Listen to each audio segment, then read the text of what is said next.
Hello, Sonja Piontek. How are you doing?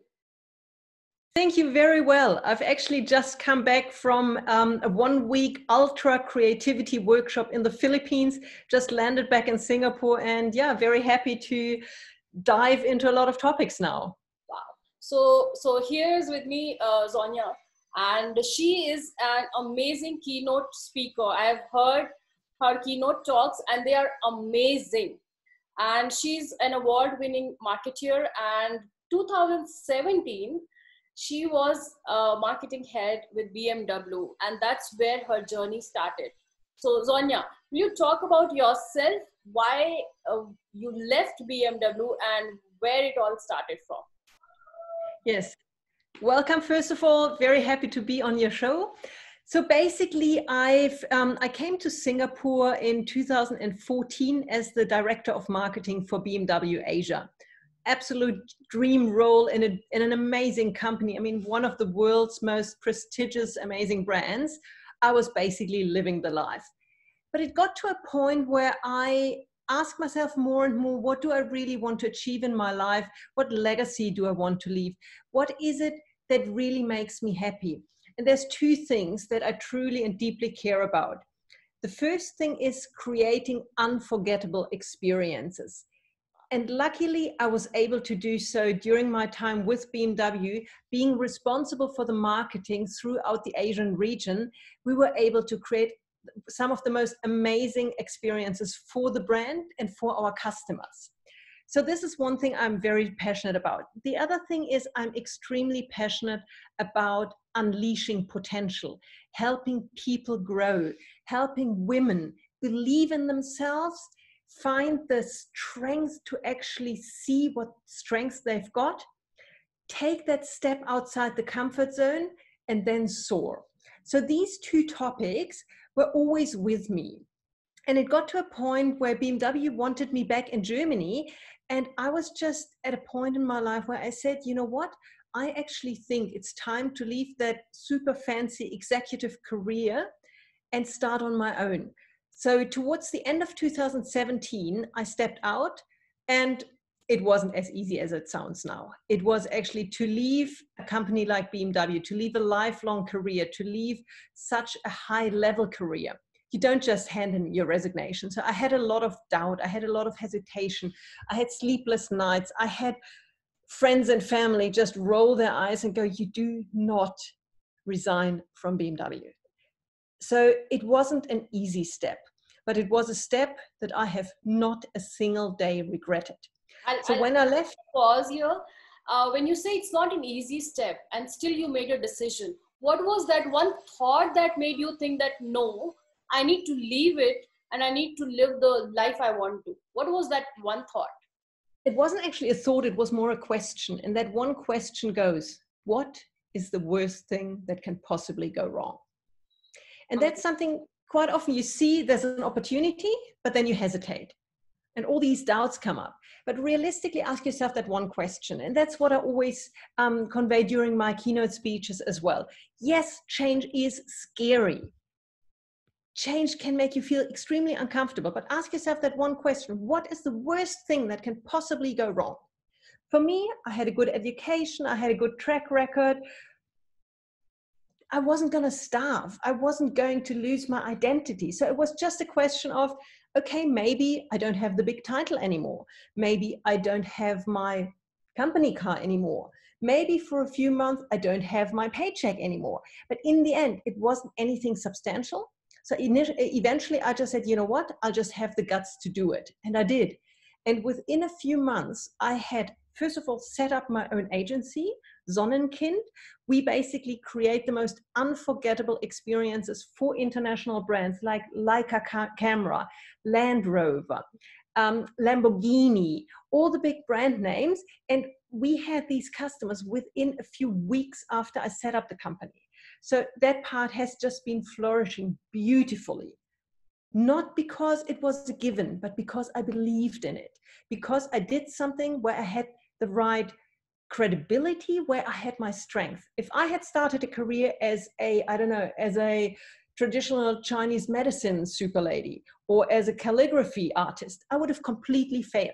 you need to be realistic. So when starting out something new, focus on your strengths, focus on your passion, and see where you've got credibility. Okay. So this was the first business that just happened based on the right decisions. The other thing I've always wanted to do more is develop my keynote speaking career. So for the last 2 years, I was able to speak to thousands of people globally in, I think it's about 22 countries now and counting. I was able to inspire people. I was able to help people be open for change, to help them get through a time where agility is needed, where they just need someone to mentally hold their hand, to believe in themselves, but also to be open for change and see opportunities rather than threat. And for me, being able to build that keynote speaking career, and with it, being able to help so many people soar and unleash their potential and get that agile mindset, has been the most rewarding part of the journey. Awesome. Awesome. That sounds so interesting. So when the first thought came to your mind that you want to leave, when was that thought? While that thought came to your mind, you were still working with BMW, and yeah. Okay. And it took about, from that first thought to actually stepping out and closing the door, it took about half a year. Half a year. And these things, to be honest, you don't need to do them overnight. Like, I had a friend the other day who contacted me, and she said, Sonja, can you please help me? I need some professional coaching. I want to leave my job and I want to do it by the end of the month. And I'm like, well, first of all, can we just maybe allow some more time? And it got to a point where over the course of 3 months, I helped her develop a strategy. And we've now found a strategy whereby she can do it step by step. Because sometimes, especially us girls, we tend to be quite emotional and we just want to sort of have a solution now. In certain cases, it makes sense. But if you're changing your life, you want to take the time to really think about it, to consider it, to also talk to a few people and really, really sit down and see, what is it that I'm good at? What is it that I love doing? Where are my strengths? Where's my passion? What is it that is actually going to work? Will it work? And do I have the determination to pull through? Sometimes people come to me and they say, oh, can you please support me? And we sit down and we go through these coaching sessions, and they come up with ideas where I say, lovely idea, but where is your credibility? Like, do you have any credibility for that topic? Who's going to buy this product from you? I don't see the link between the product and you. And they say, yeah, but it's such a great idea. I'm like, possibly for someone else. For you, it won't work, because you as a person need to be able to own that topic. You need to live that topic, breathe it. Every pore, every cell of your body needs to be that topic. So when I go on stage, I have that credibility because I've gone through it. I truly believe in it. So when I speak about unleashing your potential, about the steps that it takes, about the challenges that you have to overcome, people believe me because I openly and vulnerably share what it took me. If I was to speak about, I don't know, some science topic, people would probably go like, yeah, she did good research, but her heart is not in it. So you just need to focus on what you can do. Makes sense. So when you say unleashing your potential, what were your potentials that you unleashed? Basically, for me, the biggest thing was to step outside of the corporate world and step into a space where I could unfold properly. I loved my time with BMW, and I'm forever thankful for the many years that I spent there. But in a way, it got to a point, especially as I was rising on the career ladder, where it was also limiting in a certain way. There's things that you're expected to do. There's certain things that you simply cannot do. Now, being on my own, I've got an idea, I make it happen. And I don't need to do a lot of lobbying for it. I don't need to sort of align with the overall strategy that might be great for the company, but that might just not be mine. So for me, the biggest point is that I now have the freedom to choose what I want to do. There are, however, things that I terribly miss. Okay. IT department, legal department, accounting department. I mean, before you had an IT problem, you went on the phone and was just, guys, email isn't working. Can you please sort it out? And it was sorted out within no time. In a company like BMW, these things work. In my situation now, something doesn't work. This is the IT department. I need to draft a contract. Yes, of course I can run it by a lawyer, but the first draft comes from me. I do my accounting. I've got an accounting company, obviously, but then all of a sudden you face situations where you have to run an audit. Very first time in my life. Yeah, there's a lot that the auditors can do to help. There's a lot that the accountants can do to help. But in the end, you have to be involved a lot more than whilst being the marketing director for an international company, where you just don't have to look into these details. So it's been a big learning journey for me as well. So it's kind of, there's lot to be explored by your own self. And at the same time, you take ownership of so many things in your own life. Yeah. And one thing that's definitely something people should consider. If you want to set up a business, if you want to set up on your own, you need to be someone who can juggle different balls in their hands. If you're a person that simply and only and solely wants to do one topic, it will be difficult to set up your own business. You need to be able to actually have that broad vision, to actually be able to say, okay, maybe accounting is not going to be my forte, maybe it's not what I'm most passionate about, but as a company owner, as the one responsible for the business, you need to at least have a basic understanding and a basic commitment to just invest some time in it. There's all sorts of things at the moment. We're just screening and making the decision for our new CRM system. It's tedious work to get to the point where you say, okay, I've now looked at so many different systems, evaluated them, but it's something where I say, yes, it's tedious, yes, it's hard work, but it's also so rewarding, because in the end, I do this for myself. If I choose the right system, I will be the one benefiting for it for the next few years. And that's what I keep telling my team. If we do this together, you guys benefit as well. And we just had this discussion whereby I said, so I pay my team a salary as well as commissions. If they get me additional bookings, they get an additional booking. And I just said, I want you to double, triple, quadruple your salary. And they were like, why? And I'm like, because it means that I'm thriving as well. We are thriving together. We as a team can only do this together. If you're getting me additional bookings, you get additional money, but I also get additional money. And it's not so much about the money, but then our business grows. We get on more stages. We reach more people. We can just reach out to a lot more people and help them unleash their potential, help companies get to a point where they can actually increase productivity, where they can have their people, their teams open for change. So we all benefit from it. Absolutely, absolutely. And I just loved your concept of, growing together, thriving together, and rising together. That's something which I believe in. In fact, a lot of conferences, a lot of summits, when I visit with the point of view that not only I'm going to ask people, but also give people. So it's like, it's it has about give and take way, and we all together are going to get business. It's about giving first before taking. And a lot of people walk into a room and they say, okay, how can I make money here? What can I do? But you need to approach it differently. You need to walk in and first say, okay, what can I give? How can I help the group of people that's in there? And funny enough, if you give from the bottom of your heart, it all comes back, and it will come back. It sometimes takes time, but it will come back. It has worked for me that when I give a lot, I receive a lot. Sometimes early, but sometimes late. But then, yes, I do receive, and there's a lot that I receive. So yes, I do believe in that concept from the core of my heart, that give, and you will receive.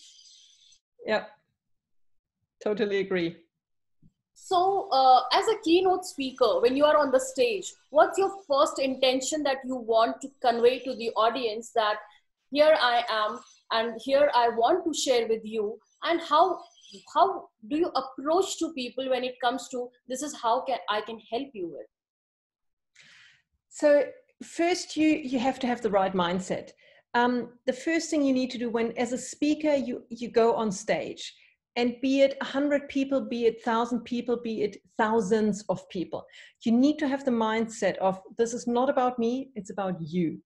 So whilst you are the medium standing on stage with a microphone, it's not about you. It's about how you can serve them, how you can help them overcome challenges, get more productive, unleash their personal potential, learn how to do things better, how they can learn to excel.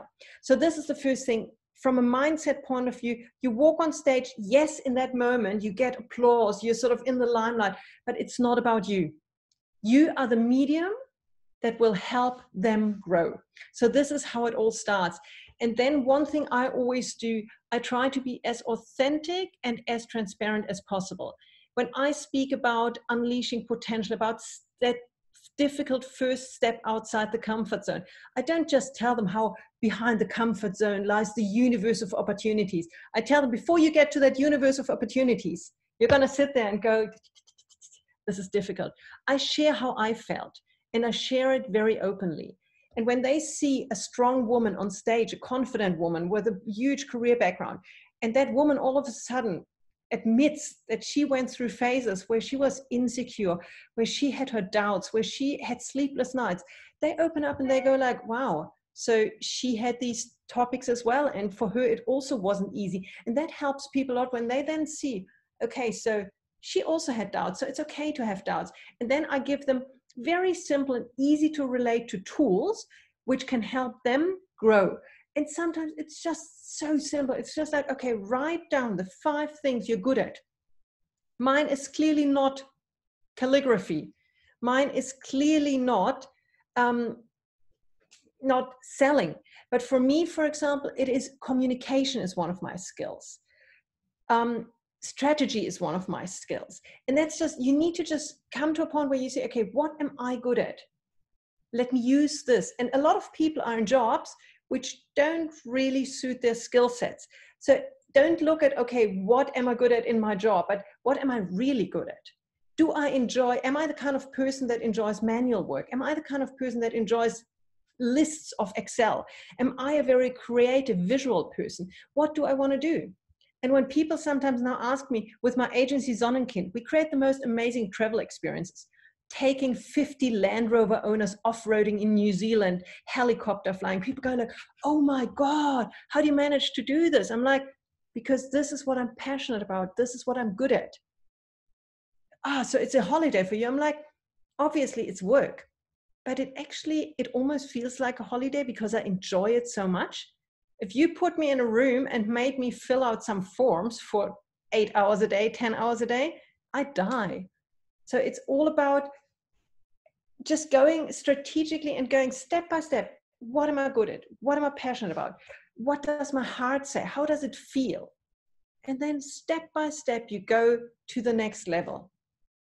Okay, that's such a quick and deep-rooted perspective that you shared. And one thing, and it's actually quite easy to do. Yes. And one thing I really liked was many people do not match the skill set and the kind of work they are doing. Yes, unfortunately. Seeing people coming from the background where they are so creative, but they're ending up doing something monotonous. And some people are good at monotonous work, but they try to find out creativity, which somehow, I don't know. Okay, so someone who wants to start their professional career as a keynote speaker, what are your tips around that? First of all, you need to really ask yourself, am I the right person to be on stage speaking? Not everyone can be a keynote speaker. And sometimes people want to do it, and they're just not natural at it. And there's only so much you can learn. Other people just need to sort of up their speaking skills because they regularly have to speak in their jobs, which is fine. And I'm happy. Like I do a lot of training for speakers where sometimes you just get the corporate sort of presentation speakers where you just say, okay, you've got to do it. I know you're never going to be super comfortable doing it, but let me help you just sort of get it up to a level where you're actually at least pretty confident and happy doing it, but you're not ever going to have a speaking career. For those, on the other hand, who are serious about becoming speakers, who have a message to share and who are passionate, one of the first things that I always do is help them build a professional and proper brand. It goes with building a speaking business. It's just as any other business. You need a proper brand. So we actually I have a side business called the Brand Aficionado, and what we do is we offer aspiring and established keynote speakers services whereby we help them identify their brand identity. What is their brand all about? What do they want to represent? We then develop the corporate identity for them, the look and feel of the brand, so that in the end you have a consistent appearance. We help them develop their logo, their name, their brand claim, their taglines. So just that whole array of topics that you need to do in order to have a professionally set up brand. Yes, you can get away with it if you are the world's best speaker, have a big name, and if you're a sales genius. But seriously, not everyone is called Obama. Not everyone has a team of people who can help. Not saying, by the way, that he doesn't have a great brand behind him. But like if you come with a name that no one knows, if you need to establish your brand from scratch, you better make sure you get the fundamentals right. And we will actually at the PSAI event in Delhi, beginning of February, we will officially launch the Brand Aficionado services for speakers. And it's all about building premium speaker brands in the digital age, helping people professionally set up their brands and getting the fundamentals right. And that will be launched at the PSAI event in Delhi this February. Wow, congratulations, and so good to hear that. Wow, amazing. So anyone who is part of PSAI, Professional Speakers Association of India, or even if they're not part of PSAI, but they want to establish themselves as a keynote speaker, so anyone around the world or who wants to be there or want to get in touch with you, what's the process? So basically, we are going to launch the website on the 1st of February. It's called www.thebrandaficionado.com. And an aficionado, it's a Latin word, and it basically means someone who's deeply knowledgeable and equally passionate about a topic. And my team and I, we are super passionate about brands. We've got all the knowledge, and we're here to help speakers build their professional premium speaking brands. Wow, amazing, amazing. I'll share this link with my audience, and I'll ask them to get in touch with you, so that obviously as an aspiring keynote speaker, they get a hand holding that can help them uplift the topic, the way they can speak, their brand, if they get more visibility, and a little tips here and there around how they can flourish in this career. So definitely we look forward to connect with you, Sonja. Thank you so much for your time. And thank you very much. To meet you at PSAI event. Thank you so much. Likewise, very much looking forward to coming to Delhi and meeting you there. Thank you so much, Sonja. Thank you. See you. Thank you very much. It's been an absolute pleasure. Thank you. Thank you so much.